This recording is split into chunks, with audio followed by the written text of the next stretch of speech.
రామకథ చెప్పినా, సుందరకాండ చెప్పినా, సీతమ్మ గురించి చెప్పినా, ప్రత్యేకించి సుందరకాండ జరుగుతున్నప్పుడు హనుమ వచ్చి తీరుతారు.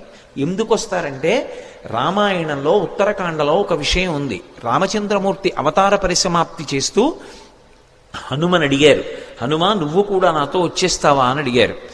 అక్కర్లేదు, మీ నామము మీ కథ ఎంతకాలం ఉంటుందో అంతకాలము నేను ఈ భూమి మీద ఉంటానన్నారు. అంత శక్తివంతమైనటువంటి సుందరకాండ యొక్క ప్రారంభం ఎక్కడ అంటే, నిజానికి మొదటి శ్లోకం తతో రావణనీతాయా అయినా దానికన్నా నేపథ్యం కిష్కింధకాండ చివరిలో పడింది. ఎందుచేత అంటే, కిష్కింధకాండ చివరికి వచ్చేటప్పటికి అందరూ శోక సముద్రంలో ఉన్నారు. ఎప్పుడో తప్పిపోయింది సీతమ్మ, జాడ తెలియదు. రాముడు ఏడుస్తున్నాడు, లక్ష్మణుడు ఏడుస్తున్నాడు, భరతుడు అన్న కోసం ఏడుస్తున్నాడు, కౌసల్య సుమిత్ర కైకేయి బిడ్డల కోసం, రాముడి కోసం, కోడల కోసం, నందిగ్రామం వెళ్ళిపోయిన భరతుడి కోసం ఏడుస్తున్నారు. అసలు కోసల దేశ వాసులు ఎప్పుడు రాముడు వస్తాడని ఏడుస్తున్నారు. అవతల వానరులు సీతమ్మ జాడ తెలియలేదు. మాట ఇచ్చినటువంటి సుగ్రీవుడు సీతమ్మ జాడ కనిపెడతానన్నవాడు ఎలా కనిపెడతాడు? మాట దక్కించుకోగలడా? వానరులు ఏడుస్తున్నారు. సుగ్రీవుడు నా మాట నిలబడుతుందా? సీతమ్మ యొక్క జాడ కనిపెట్టి తేగలిగిన వాడు ఉన్నాడా? దక్షిణ దిక్కుకు వెళ్ళినటువంటి అంగదుడి నాయకత్వంలో వెళ్ళినటువంటి వానర సమూహంలో హనుమ సభ్యులు. కానీ ఆ వెళ్ళినటువంటి బృందం ఒక పెద్ద బిలంలో చిక్కుపడిపోయింది. మన కుటుంబాలు ఏమైపోతాయో, మన జాడ తెలియక ఎలా ఏడుస్తారో అని తెలిసో తెలియకో రామకథ చెప్పుకుంటున్నారు. అకస్మాత్తుగా ఓ పెద్ద పక్షి అరిచింది. ఎవడురా నా తమ్ముడైన జటాయువు పేరెత్తినవాడు అంది. అప్పుడు వెళ్ళి అడిగారు, ఎవరు నువ్వు అన్నారు. నేను జటాయువు యొక్క సోదరుడు సంపాతిని.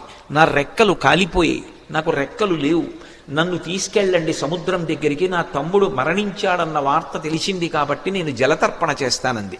జలతర్పణ చేసి మీరు ఎందుకు బాధపడుతున్నారని అడిగింది. సీతమ్మ జాడ తెలియదు అన్నారు.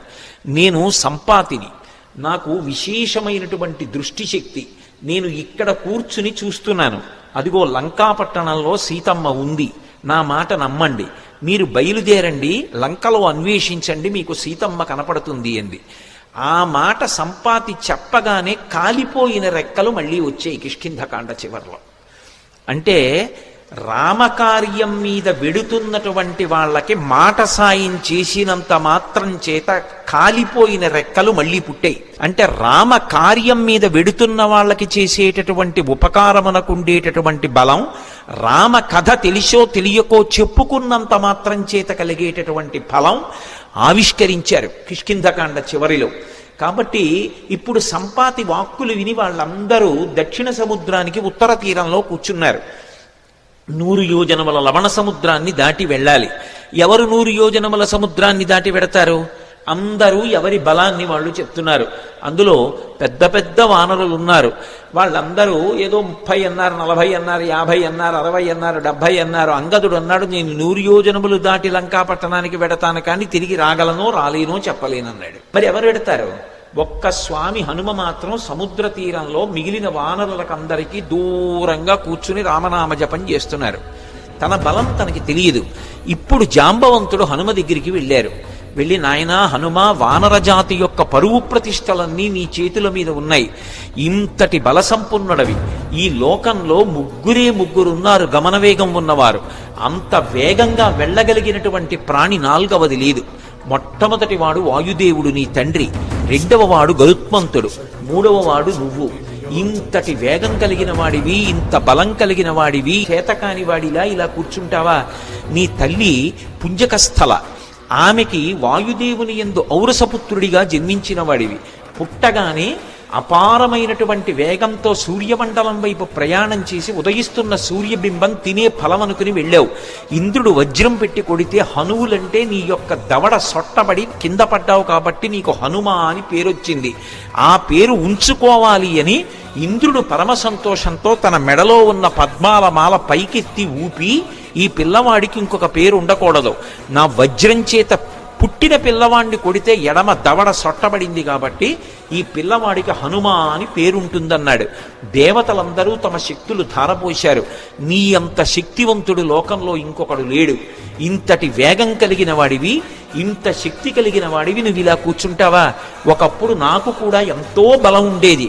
వామనమూర్తిగా శ్రీ మహావిష్ణువు ఈ భూమ్యాకాశములనన్నింటినీ ఆక్రమిస్తే ఇంతంతైవటుడు ఇంతయై వరుయుతానింతై యభోవీధిపై అంతై తోయదమండలగ్రమణ కల్లంతై ప్రభారాశిపై అంతై చంద్రునకంతయై ధ్రువునిపై అంతై మహర్వాటిపై అంతై సత్యపదోన్నతుండకుచు బ్రహ్మాండంత సంవర్ధియ్యి అని పెరిగిపోతే ఆ వామనమూర్తికి త్రివిక్రమావతారానికి 21 మార్లు ప్రదక్షిణం చేశాను నేను. కానీ ఇప్పుడు వృద్ధుణ్ణైపోయాను, బడలిపోయాను, 100 యోజనములు దాటలేను. కాబట్టి పిల్లవాడివి, శక్తివంతుడవు, నువ్వు శక్తి పుంజుకొని బయలుదేరాలని జాంబవంతుడు హనుమతో మాట్లాడి ఒక మాట అన్నాడు. జాంబవంతుడు రామాయణంలో ఏదైనా చెప్పాడు అంటే దానికి ఒక ప్రమాణం ఉంటుంది. ఎందుకంటే సృష్టికర్త అయిన బ్రహ్మగారు ఆవలిస్తే బ్రహ్మగారి అంశతో బయటికి వచ్చినటువంటి వాడు. ఆయన అంటున్నాడు, హనుమాన్ హరిరాజస్య, ఓ హనుమ, నువ్వు వానరులకంతటికీ కూడా రాజుతో సమానమైన వాడివి. పేరుకి సుగ్రీవుడు రాజు, కానీ సుగ్రీవుడి కన్నా నువ్వు ఏ విషయంలో తక్కువ కాదు. సుగ్రీవుడే కాదు, రామలక్ష్మణయోశ్చాపి తేజసాచ బలీనచ, రామలక్ష్మణులతో కూడా నువ్వు తేజస్సులో బలంలో సమానమైనటువంటి వాడివి. అటువంటి వాడివి ఇలా కూర్చుంటావా? నీవు నీ బలాన్ని జ్ఞాపకాన్ని తెచ్చుకొని పైకి లేచి ఈ సముద్రాన్ని దాటు. నువ్వు దాటుతున్నప్పుడు ఈ బ్రహ్మాండంలో ఉన్నటువంటి సమస్త భూతములు ఆశ్చర్యపోతాయి నీ గమనశక్తిని చూసి. ఆశ్చర్యపోయి భూతకోటి అంతా లేచి నిలబడి నమస్కరిస్తుంది. అంత వేగంతో వెళ్ళగలిగిన వాడివి. అటువంటి వాడివి ఇలా కూర్చోకూడదు. వానర జాతి పరువంతా నీ చేతిలో ఉంది. నువ్వు ఇవాళ వెళ్ళి సీతమ్మ దర్శనం చేసి వచ్చి ఆమె జాడ తీసుకొస్తే మనం వెళ్ళి మళ్ళీ సుగ్రీవుడికి చెప్తే, సుగ్రీవుడు రాముడికి చెప్తే, రాముడి వలన ఉపకారం పొందినటువంటి సుగ్రీవుడు ప్రత్యుపకారం చేశాడనేటటువంటి మాట నిజమవుతుంది. లేకపోతే మన ప్రభువు పరువు పోతుంది. ప్రభువు చేత పరిపాలింపబడిన వానర జాతి పరువు పోతుంది. ఇంతమంది పరువు నీ చేతిలో ఉంది. ఇంతమంది శోకాన్ని పోగొట్టగలిగిన వాడివి నువ్వే. నాయనా లే అని ఒక్కసారి ప్రచోదనం చేస్తే శాప విమోచనం అయిపోయింది. వెంటనే ఆయన తన బలాన్ని తాను జ్ఞాపకానికి తెచ్చుకొని మహేంద్రగిరి మీదకి ఎక్కుతూ అక్కడ నిలబడి ఒక మాట చెప్పారు. నా బలం నాకు జ్ఞాపకానికి వచ్చింది. నాతో సమానంగా వెళ్ళగలిగినటువంటి వాళ్ళు ఇద్దరే. ఒకటి నా తండ్రి వాయుదేవుడు, 2 గరుత్మంతుడు.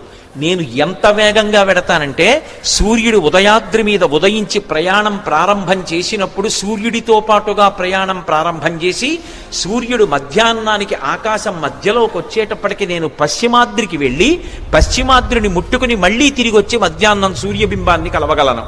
అంత వేగంతో వెళ్ళగలను. సముద్రం మీద నేను వెడుతున్నప్పుడు నా వేగాన్ని తట్టుకోలేక నా తొడల యొక్క వేగానికి సముద్రాన్నంతటినీ చాప చుట్టినట్టు చుట్టి నీటిని పైకెత్తి తీసుకుపోగలను. ఆకాశంలో ఉండేటటువంటి మేఘములనన్నిటినీ కూడా నా భుజముల చేత కట్టి ఈడ్చేయగలను. ఈవలి ఒడ్డున నిలబడి ఆవలి ఒడ్డుని నా చేతితో స్పృశించగలను. పర్వతములను పైకెత్తి ఆడి వాటిని చూర్ణములను చెయ్యగలను. ఈ భూమినంతటినీ చుట్టతాను. సముద్రాలన్నింటినీ కూడా కలచివేసి అవి తమ చెలియల కట్టలు దాటి ప్రవహించేలా చెయ్యగలను. అంతటి శక్తివంతుడనన్న విషయం నాకు అర్థమైంది. ఇప్పుడు నేను లంకాపట్టణానికి బయలుదేరుతున్నాను, మీరు నిశ్చింతగా ఉండండి. అంత అద్భుతమైనటువంటి రీతిలో ప్రయాణం చేయడానికి ఆ మహేంద్రగిరి మీద నిలబడినటువంటి స్వామి హనుమ యొక్క స్థితిని ఆవిష్కరిస్తూ సుందరకాండ ప్రారంభం అవుతుంది. అవతల దుర్నిరీక్షుడైనటువంటి రాక్షసుడు, అపారమైనటువంటి తపస్సు చేసినవాడు, కాంచనలంకకి అధిపతి, 100 యోజనముల సముద్రాన్ని దాటి వెళ్ళాలి.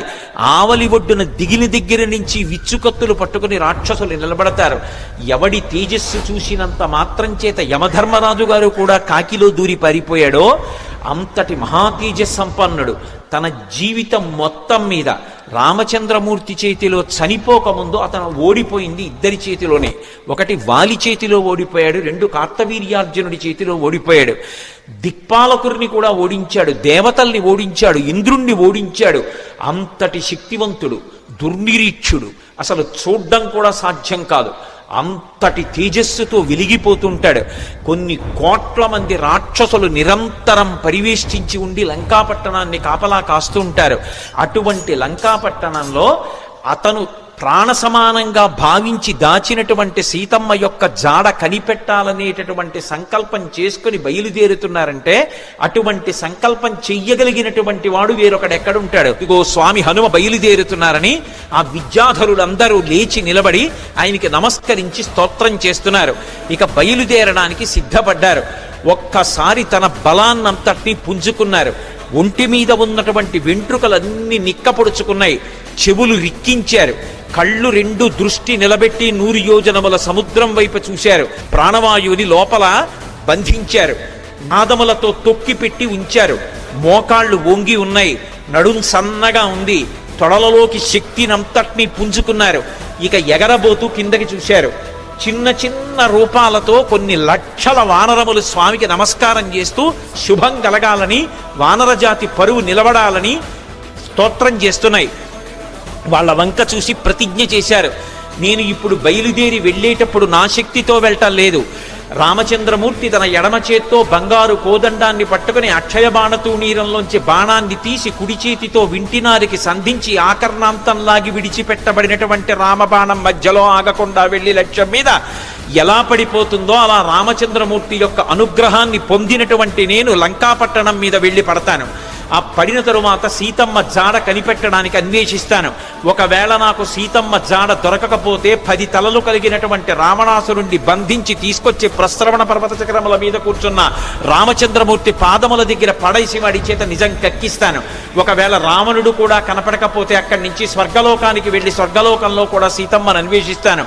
స్వర్గంలో కూడా సీతమ్మ కనపడకపోతే తిరిగి వచ్చి రావణ యొక్క లంకాపట్టణాన్ని పెళ్లగించి చేత్తో పట్టుకుని తీసుకొచ్చి సుగ్రీవుడి యొక్క సన్నిధానంలో నిలబెడతాను.